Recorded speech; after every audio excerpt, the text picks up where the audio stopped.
네, 안녕하십니까. 한국사 능력검정시험 고급 이론 강의를 진행 중입니다. 지난 시간에 실학에서 중농, 중상 실학자들의 주장 내용까지 살펴봤었죠.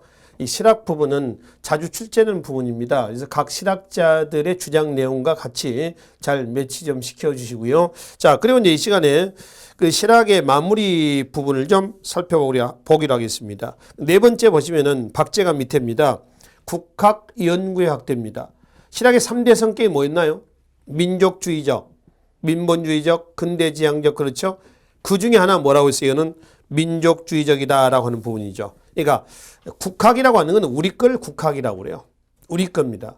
그러니까 바로 직전에 16, 17세기 성리학자들은 우리 것을 중국의 일부로 봤습니다. 그러니까 중국이 중하고 우리는 뭘로? 소중하 이렇게 본 거죠. 근데 실학자들은 그렇게 안 봐요. 중국 것은 중국 것이고 우리 것은 우리 것이다. 이렇게 이제 보는 거죠. 이게 실학이에요, 실학. 그래서 그 중에 이제 국학 연구 중에서 역사하고요. 그다음에 금성문, 지리, 백과사전적인 저서 이게 나와 있습니다. 이거는 중국 청나라에 뭐 영향을 받았다고 그랬어요? 고중학의 영향을 받았다고 그랬죠. 고중학. 자, 그 역사학 분야부터 한번 보실래요? 이익과 안정복과 이긍익, 이종희, 유득공, 한치훈 등이 나와 있습니다. 각 실학자들의 저서, 그 저서의 특징만 정리하시면 됩니다. 이익은 체계적인 역사사를 남기지는 못했습니다. 그러나 삼한정통론을 주장을 해서 나중에 누구의 영향을 주냐면 바로 밑에 안정복에 영향을 줍니다. 삼한정통론이라고 하는 것은 이익에 주장하는 삼한정통론입니다. 보세요. 우리의 역사를 단군조선, 기자조선, 삼한, 그 다음에 삼국, 그 다음에 통신라, 고려 이렇게 흘러왔다라고 하는 것을 얘기를 하고 있습니다. 근데 이 내용을 입증할 만한 저서는 없어요. 근데 이게 수제자가 누구냐면 바로 밑에 수남 안정복입니다. 그러니까 안정복 때 와서 집대성이 됩니다. 그러니까 안정복이 이제 이게 역사의식을 그대로 이제 계승한 거죠. 역시 동사 강목에서 얘기하고 있는 삼한정통론 있죠. 기자조선, 마한, 통신라, 고려 이걸 이제 정통국가로 보는 겁니다. 고려, 조선 이렇게 넘어오는 거죠. 이렇게 흘러왔다는 사실을 나름대로 근거 자료를 제시합니다. 그래서 이게 안정복의 동사 강목은 고증사학의 토대를 확립했다. 이렇게 평가하는 거죠. 이긍익은 열여실 기술을 제시를 합니다. 저서를 남겼습니다. 기사본말체죠. 조선시대 정치, 경제, 문화 뭐 이런 것들을 주로 소개를 하고 있습니다. 이종희하고 유득공이 있죠. 이 이종희, 유득공, 이종희의 동사하고요. 밑에 유득공의 발해고가 있습니다. 묶어놓으세요. 그리고 체크하십시오. 한반도 중심의 협소한 사관을 극복하는 데 기여하였다. 그렇죠. 반도 중심의 협소한 사관 극복 이렇게 얘기를 하시라는 겁니다. 그리고 유득공의 발해고에 대한 부분은 밑에 사료 꼭 눈여겨봐 주십시오. 자주 출제되는 사료니까요. 한치훈의 해동 역사가 있습니다. 다음 장에 기전체입니다. 단군조선에서 고려 말까지 역사를 기록했던 기전체인데 둘째 줄 보세요. 이는 500여 종의 중국 및 일본의 자를 참고해서 민족사 인식의 폭을 넓히는 데 개했다. 이 500여 종의 방대한 책이 어떻게 해서 들어왔느냐라고 하면은 바로 조선 통신사도 있죠. 외란유 일본에 갔던 통신사대에 가서 가지고 온 책들입니다. 그게 영향을 받아요. 그래서 이 책은 바로 국사 인식의 폭을 또 민족사 인식의 폭, 시야를 넓히는 데 영향을 줬다라고 평가를 한다는 거죠. 자, 금성문에서는 김정희의 금석관록이 있고요. 이 금석관록에서 김정희는 바로 북한산 순수비, 그 다음에 황초령피, 뭐 이걸 이제 진흥왕의 순수비로 판독을 했습니다. 그러면 지리서에서는 지도와 지리서가 있습니다. 조선 전기 때는 통치 목적하에서 지도와 지리서를 편찬 만들었습니다. 제작을 했죠. 지도는 군사적인 목적이 좀 강했고요. 지리서는 행정적인 목적이 좀 강합니다. 행정적인. 그리고 이제 조선 후기 때 지도지서는 산업 문화적인 목적이 좀 강해요. 산업 문화적인 목적이다. 그래서 이제 지도에서 보시면은 영조 때 최초로 백리척 축적법을 썼다라고 하는 뭐가 있어요? 정상계 동국 지도. 그리고 이제 김정호의 대동여지도가 있습니다. 이 김정호의 대동여지도는 16만분의 1의 축적이라고 그래요. 이거는 목판으로 새겨놔서 지도 대중화에 크게 기여했습니다. 그러니까 잉크만 칠해서 찍어내면 된다는 거죠. 지도 대중화에 공헌했으며 이 시도는 심리마다 거리를 알 수 있도록 눈금을 찍어놨습니다. 자, 지리지가 있죠. 지리지. 읍지는 지방의 읍의 내력을 써놓은 겁니다. 읍. 그 다음에 역사지리지와 인문지리가 있는데요. 특히 역사지리지에서는 동국지리지와 정약용의 아방강역구가 있습니다. 저자와 저서만 잘 매점시켜 놓으세요. 그리고 인문지리지로서는 이중환의 택리지, 여기는 풍수질설도 논하고 있습니다. 어디가 살기 좋은 곳인가 뭐 이런 것도 언급하고 있는 것이죠. 자, 그 다음에 백과사전이 있습니다. 실학자들의 다양한 관심이 한 권의 책으로 집약이 되는 겁니다. 자, 다음 장에 보시면 대동운부군옥부터요. 마지막에 명남루 총서까지 있습니다. 이 책들 제목만 쭉 봐두십시오. 뭐요? 백과사전적 저서다. 이렇게 좀 봐두시고요. 그리고 그 중에 영조 때 동국문헌비곤 한번 보시겠습니까? 영조 때 동국문헌비곤은 한국학 백과사전입니다. 그러니까 요즘에 한국민족문화 대백과사전 하듯이 한국학 백과사전 이렇게 이제 평가하시면 되고요. 나머지는 그냥 백과사전적 저서 이렇게만 묶어 놓으시라는 겁니다. 아시겠죠? 자, 그리고 이제 제2장 과학기술의 발달로 넘어가십시다. 이 과학기술의 발달은 실학의 3대 성격 중에서 어디에 해당되는 분야냐면은 민본주의적, 근대지향적 여기 부분에 해당되는 분야가 되겠습니다. 자, 과학기술의 발전에서 먼저 서양의 과학기술의 영향을 받아서 그거를 우리가 우리 거다 시켜 나가는 과정에서 발달해 나가는 거죠. 밑에 그 이광정, 이수광 또는 뭐 정두원 등등 해가지고 마지막 벨테브레이 네덜란드 사람이죠. 하멜까지 언급이 되어 있습니다. 이건 이제 이 시기 때에 주변 국가의 영향을 많이 받았던 과학기술에 대한 내용들입니다. 그거는 여러분들 한번 읽어보시면 될 것 같습니다. 그리고 이제 이 시기 때 주로 실학자들에 의해서 연구가 됐던 바로 과학기술을 살펴보기로 하겠습니다. 먼저 천문학부터 한번 보시죠. 이 천문학에서는 뭘 기억하시냐면은 지전설을 기억하셔야 됩니다. 지전설. 이익, 김성문, 홍대용, 얘는 하나 빠진 사람이 있습니다. 정약용도 여기 들어갑니다. 뭐죠? 지전설을 주장했던 사람이에요. 근데 주의할 것은 이익은 처음엔 지전설을 주장합니다. 근데 나중에는 성리학적 세계관으로 다시 회귀를 해요. 되돌아갑니다. 그러니까 천동설로 다시 되돌아간다라고 하는 거죠. 우리나라에서 최초로 지전설을 주장했던 사람이 있어요. 누구예요? 김석문입니다. 김석문. 우리나라에서 최초로 지전설을 주장했던 사람. 역학도해란 저서에서 제시를 하고 있습니다. 그 다음에 홍대용. 중상실학자 홍대용에서 말씀드렸죠. 지전설 주장을 해서 중국 중심의 세계관을 비판했고 또 무한 우주론을 주장을 해서 우주의 중심은 지구가 아니다. 지구의 중심은 중국이 아니다.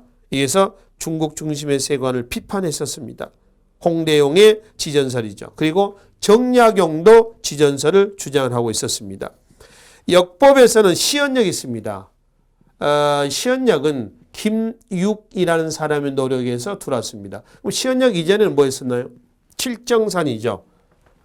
세종대 때 칠정산이 있었어요. 내편과 외편이 있었죠. 이게 이제 효종대 때 와가지고 시연역, 음역입니다. 음역. 지금 우리가 쓰고 있는 음역이라고 생각하시면 됩니다. 요게 나중에 1895년 을미개혁 때 가면은 뭘로 바뀌냐면은 양력을 씁니다. 태양력이죠. 우리가 쓰고 있는 양력이 요즘에 양력입니다. 그리고 그럼 태양력이 사용되면서 시연력은 없어졌느냐? 그렇지는 않죠. 이거는 그냥 음력으로 사용하고 있어요. 그러니까 우리가 지금 현재 양력과 음력을 쓰고 있지 않습니까? 그 중에 이게 음력이고요. 양력은 이때 쓰는 겁니다. 자, 수학 분야에서는 뭐 기하 원본, 구수략, 주해 수형, 참 수학책이고요. 그리고 홍대용의 주해 수형은 홍대용이 쓴 수학책이 되겠습니다. 의학 분야에서는 조선 전기 때는 우리 체질에 맞는 의술 개발, 이게 이제 조선 전기 때 의학서적 편찬의 취지였죠. 조선후기 때는 그간의 이제 연구 업적을 몸에다가 직접 접목시키는 겁니다. 임상일치죠. 자, 그 중에 허준의 동의보감이 있습니다. 이건 2009년 유네스코 기록문화유산에 등재가 됐고요. 그렇죠? 유네스코 세계 기록유산에 등재가 됐습니다. 허준의 동의보감이 있고요. 허임이라는 사람이 있어요. 침구 경험방이 있습니다. 이건 침구술의 집대성서 이렇게 이제 보시면 돼요. 18세기 때 보면은 정약용의 마과의 통이 있었죠. 중상신학자 박재가와 함께 종두법을 연구했던 그 마과의 통입니다. 그리고 19세기 가면은 이재마의 뭐가 있어요? 동의 수세보원이 있습니다. 이 동의 수세보원은 사상의학, 이른바 태양, 태음, 소양, 소음에서 네 가지 체질에 따라서 처방을 달리 한다라고 하는 거죠. 오늘날의 한의학에도 영향을 준다고 그랬습니다. 그러니까 우리 체질에 따라서 처방을 달리한다는 얘기는 똑같은 감기가 걸렸다고 해서 A라는 약을 다 각기 공통으로 먹는 건 아니고 태양인 체질은 A라는 약을 먹고 또는 태음인 체질은 뭐 B라는 약을 먹는다거나 이렇게 해야 된다라고 하는 것이죠. 그래서 동의, 수세본, 사상의학, 오늘날의 한의학에도 영향을 주고 있는 부분입니다. 그러면 농업과 어업 부분은 이건 이미 경제 파트에서 정리됐던 내용인데요. 실학자들의 민생안정책, 이른바 민본주의적 성격과 관련한 부분이 되겠습니다. 뭐 농가집성, 색경, 임원경제지, 뭐 산림경제 등등 이런 책들이 있습니다. 조선후기 농업 생산력 증대에 크게 기여하였습니다. 그러면 이제 어업 분야에서는 17세기 김, 전라도에서 시작이 됩니다. 그리고 어사를 설치하는 어법이 개량이 됩니다. 어살 어법 이제 예를 들어서 어장에 그물 같은 거 있지 않습니까? 이런 부분입니다. 왜 그 남해안 쪽에 가면 이런 그 방죽을 만들어 가지고 대나무 같은 걸 꼽아 가지고 그물을 치지 않습니까? 그물을 이렇게 해서 밀물과 썰물을 이용한 어법이에요. 그래서 물이 들어와서 나갈 때 고기들이 들어와서 나갈 때 걸리게 하는 겁니다. 그렇죠? 이렇게 해서 이제 잡는 어사를 설치한다거나. 그 다음에 18세기 후반에는 냉장선이 나와서 신선한 어물 유통이 가능해진다거나, 그리고 어업 서적도 나옵니다. 순조 때에 우리나라 최초의 어류 연구소라고 그러죠. 우회이 어보, 정약전의 자산어보, 뭐 이런 부분들이 이 시기 때 어업 서적에 해당이 되겠습니다. 하여튼 농업과 어업 분야에서의 이러한 실학자의 노력은 농민들을 위한 민본주의적인 성격으로 이해를 하시면 되겠네요. 자, 그리고 오늘 조선후기 문화의 새 경향 제3장으로 넘어가겠습니다. 이 문화의 새 경향은 우리가 근세 문화에서요. 근세에서 15세기에서 19세기까지 각 시기별로 정리하시면 되는데 서민 문화부터 한번 보실까요? 문학 작품에서 이거는 18세기 이후에 나오는 부분입니다. 17세기, 18세기 이 부분이 되겠죠. 자, 잠깐 봅시다.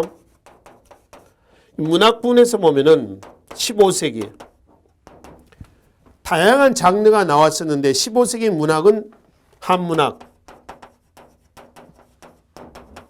또 뭐였죠? 악장문학, 그렇죠. 한문학과 악장문학. 이거 외에 시조문학도 있었고요. 그렇죠? 근데 15세기 문학의 주류는 뭡니까? 그러면은 뭐다? 바로 한문학과 악장문학입니다. 한문학의 서거정의 동문선 기억하시라고 그랬습니다. 악장문학은 훈민정음으로 된 문학을 악장문학이라고 그래요. 용비어천가가 있었죠. 16세기. 가사문학입니다. 이 가사문학의 대표자 누구였죠? 정철, 관동별곡, 사미인곡, 속미인곡 이런 것들이 있어요. 가사문학이 되겠습니다. 물론 이거 외에 다른 여류 문인의 활동도 있고요. 다양한 게 있었는데 16세기 문학을 대표하는 것은 살인문학 이꼴 가사문학 이렇게 일하는 거죠. 여기까지 우리가 앞에서 봤습니다. 그럼 여기는 17세기 이후로 가시면 되겠습니다. 17세기는 뭐가 있냐면은 시조 문학이 서민 문화화됐던 사설 시조가 있습니다. 이 사설 시조는 서민 문화의 이게 시조 문학이었습니다. 시조 문학이 뭘로? 바로 서민 문화화된 것이 사설 시조다. 그리고 한글 소설로 나옵니다. 사설 시조, 한글 소설. 자, 그 중에 한글 소설이 먼저 나와 있나요? 쭉 내려오겠습니다. 최초의 한글 소설 그럼 뭐요? 허균의 홍길동전이 나와 있고요. 뭐 기타 춘향전이라든가 뭐 심청전이라든가 다양한 작품들이 나와 있어요. 그리고 이제 시조 문학이 조선 후기에 서민 문화가 됐다는 뭐 사설 시조가 있죠. 뭐 김천택의 청구영언, 김수장의 해동가요 등의 시조 문학이 나와요. 시조 집이 있습니다. 사설 시조 집이 되겠죠. 예, 그러니 한문학은 몇 세기 나오냐면 18세기입니다. 여기서 18세기 한문학 그러면은 이 한문학은 좀 달라요. 이 한문학은 지배층의 가치관을 읊는, 여기는 사회 비판적인 한문학입니다. 그러니까 내용 자체가 다르다라고 보시면 됩니다. 그 대표님 박지원, 양반전, 허생전 등이 있죠. 그래서 사회 부조리, 비리 고발하는 이런 작품들이 많이 나온다는 거죠. 또 정약용 삼정문란을 폭로하는 한시 있죠. 밑에 여름날 술 퍼마시며라고 하는 그러한 한시가 있습니다. 세도정치 상황을 비판하는 거죠. 풍자 시인도 나옵니다. 김병현, 김사갓이라고 그러죠. 그리고 위향문학도 나와요. 위향. 한문학 외에 이제 위향문학이 나오는데요. 위향문학을 다른 말로 여학문학이라고 여학문학. 이 여항입니다. 왜 위향문학을 여학문학이라고 하냐면 여러분 나중에 자전에서 한번 찾아보실래요? 여염이라고 하는 이게 있습니다. 여염입니다. 여염. 뭐 사전에서 여염집이라고 하는 단어를 찾아보면은 도시의 중인 이하 서민들의 집을 여염집이라고 그래요. 그러니까 도시의 서민 이하 중인 이하 서민들의 문학을 그래서 위향문학이라 하고 이런 의미에서 여학문학이다라고도 얘기를 한다는 겁니다. 그러니까 여학문학의 여는 여염의 준말이 되는 거죠. 그렇죠? 그래서 조선 후기에 중인들의 지위가 그만큼 신장이 됐다라고 하는 것을 보여주는 대표적인 자료가 됩니다. 여기다 이제 뭐가 더 있죠? 판소리도 있어요. 판소리. 그 판소리 사설 창작 정리에 특히 공헌했던 사람에서 누구? 19세기 후반 누가 나오나요? 신재호라는 사람도 있습니다. 신재호 2003년 유네스코 무형유산에 등재가 됐습니다. 그리고 마지막 뭐였어요? 가면극 있습니다. 18세기 이후에 19세기까지 계속 이어지고 있는 가면극이 있죠. 가면을 쓰고 한 이유는 뭐겠어요? 사회 비판하겠다는 거죠. 그렇죠? 달놀이, 산대놀이, 또 밑에 보시면은 뭐 대표적인 안동 하회탈춤, 양주의 산대놀이, 황해도 봉산 탈춤, 북청 사자춤, 통영 오광대놀이 등 다양한 것들이 가면극에 해당이 되겠습니다. 양반의 허구를 폭로하고 또 풍자, 또 욕보이기도 하고 말이죠. 이런 작품들이 나와 있었습니다. 대체로 조금 그 대중화되어 나가고 있는 이런 양상이다라고 하는 것이죠. 자, 왜 이렇게 바뀌었냐 이거요. 바로 앞장에 제3장 앞장 앞에 앞장을 한번 봅시다. 조선의 서민 문화의 발달 배경이 있어요. 그 배경 좀 잠깐 보겠습니다. 여러 얘기가 있습니다. 결론은 먹고 살만해졌다.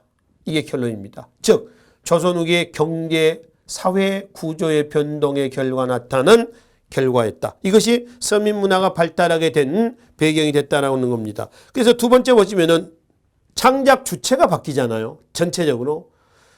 대체로 말이죠. 조선 전기 때는 양반이에요. 양반에서 조선 후기 때는 중인, 이하, 상민층입니다. 창작 주체가 바뀝니다. 작품의 내용도 바뀌어요. 내용도 전기 때는 성리학적 질서를 강조하는 작품들, 양반의 교양이나 여가 활동에 대한 내용들 이런 거예요. 성리학적 질서를 강조하고 양반의 교양과 여가 활동에 대한 내용들입니다. 근데 후기 때 가면은 뭐예요? 사회 비판적인 또는 뭐 현실 참여적인 이런 작품으로 바뀐다 이거지. 바뀝니다. 작품의 주인공도 양반에서 서민 내용도 비현실적인 세계관에서 현실적 세계관으로 바뀌어요. 그러니까 이렇게 바뀌게 된 배경은 조선후기의 경제 구조의 변동에서 원인을 찾으시라는 거예요. 먹고 살만해지면서 정신적인 여유가 생겼다. 이렇게 이제 생각하시면 됩니다. 우리가 금강산도 뭐라고 그래요? 식후경이다. 이렇게 하죠. 그것과 같은 맥락에서 이해하시면 되겠습니다. 자, 그럼 이제 그림도 그렇습니다. 이제 18세기 이후에 그림 나와 있죠. 이거는 문학은 이렇게 이제 넘어가는 겁니다. 회화, 그림을 좀 보겠습니다.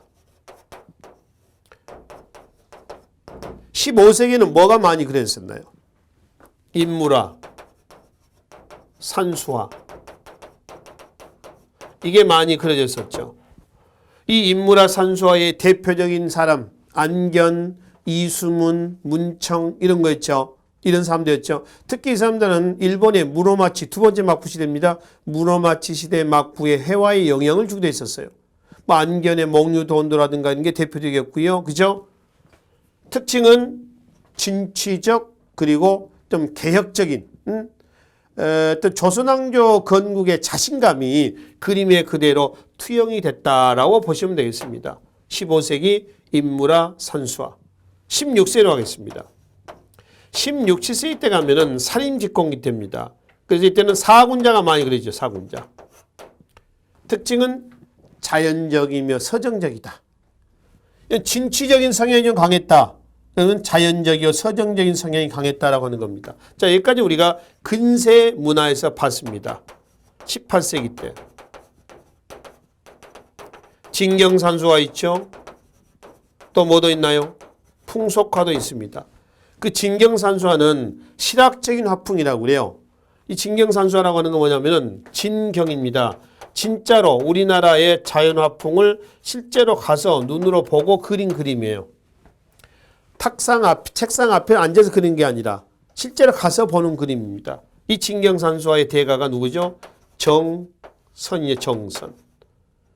인왕제색도, 금강전도 등 인왕산과 금강산에 대한 그림을 그리고 있지 않습니까? 이 진경산수화는 부관법에 의해서 그립니다. 부관법이라고 하는 건 뭐냐면은 사람이 어디 높은 데 올라가 가지고 이렇게 45도 각도로 내려다보면서 그린 그림 있죠. 그러니까 이거 원근법이 아니야. 멀고 가깝고 하는 원근법이 아니라 이거는 이렇게 내려다보면서 그린 그림. 이거를 부관법이다라고 얘기합니다. 그러니까 이 인왕제색도 한번 보세요. 진경산수화에 이 인왕제색도를 보면은 어때요? 이 인왕산에 비가 그친 인왕산에 그 허연 건 뭐냐면은 물 한 개가 가득한 자욱한 이 모습이에요. 이 화가는 이 화가 정선이라는 사람은 지금 어디 다른데 이 인왕제도를 그리고 있는 부분에 다른데 더 높은 데 올라가서 내려다보면서 그린 그림이에요. 이걸 부관법이라 한다는 거죠. 자, 풍속가에 김홍도, 신윤복, 심사정, 광세양 등이 있습니다. 김홍도하고 신윤복의 그림이 자주 출제되죠. 김홍도는 주로 서민의 애환을 담습니다. 서민들. 근데 신윤복은 양반이라든가 부녀자들. 신윤복에 그래서 여자 아니냐 뭐 이런 논란이 있습니다. 근데 여자니 남자니 정확치는 않습니다. 그럼 이제 신윤복의 그림과 김홍도의 그림 한번 비교 한번 해보세요. 밑에 뭐 무동, 서당도 이게 이제 김홍도의 그림이고요. 단오풍정, 월화정인 이거는 신윤복의 그림이에요. 특징은 김홍도의 그림에는 배경산수가 없습니다. 그래서 간결, 소탈. 신윤복의 그림은 배경산수가 있죠. 그래서 섬세, 세련 이렇게 얘기를 해요. 자, 그리고 이제 강세왕은 영통골 입구도 등을 통해 가지고 서양화법을 도용을 하는데 여기서 서양화법은 유화를 얘기하는 건 아닙니다. 음양 원근법을 서양화법이라고 얘기한다는 것이죠. 그리고 이제 18세기 때 또 뭐가 있어요? 민화가 있습니다. 민화는 작자 미상의 작품을 뭐라고 그래요? 민화라고 얘기를 하죠. 작자 미상의 작품을 얘기합니다. 그러니까 어깨 너머로 배운 사람들이 그린 거죠. 조선 후기에 광작을 통해 가지고 불을 축적했던 경영형 분홍이라든가 이런 사람들 집에 가면은 벽에 벽에 어떤 그 뭐죠? 생활 공간을 장식하기 위한 쉽게 하면 요즘에 어떤 진품은 아닙니다. 이미테이션이죠. 가짜라도 모조품이라도 그래 가지고 떠돌이 화가들에서 걸어놓은 그런 그림들. 그건 전부 다 민화다라고 이제 보시면 되겠습니다. 이게 조선 후기 때 서민의식의 신장을 보여주는 대표적인 작품으로 보시면 되겠죠. 자, 19세기 가면은 복고적인 뭐가 나와요? 문인화가 나와요. 문인화. 복고적이다. 왜 복고적이냐? 19세기 오면 세도 정치로 옵니다. 실학이 퇴조하면서 다시 옛날로 되돌아가려는, 이 문인화는 주로 이때로 되돌아가려는, 사군자의 그 문인화로 되돌아가려는 그런 분위기가 나온다는 거죠. 대표인 사람이 장승업, 그 다음에 신위, 뭐 이런 사람들이 등장합니다. 그 중에 신위는 대나무 그림의 제1인자로 알려져 있습니다. 서예에서는 어느 시대나 그렇습니다만은 문인학자들의 필수 교양이라고 그랬죠.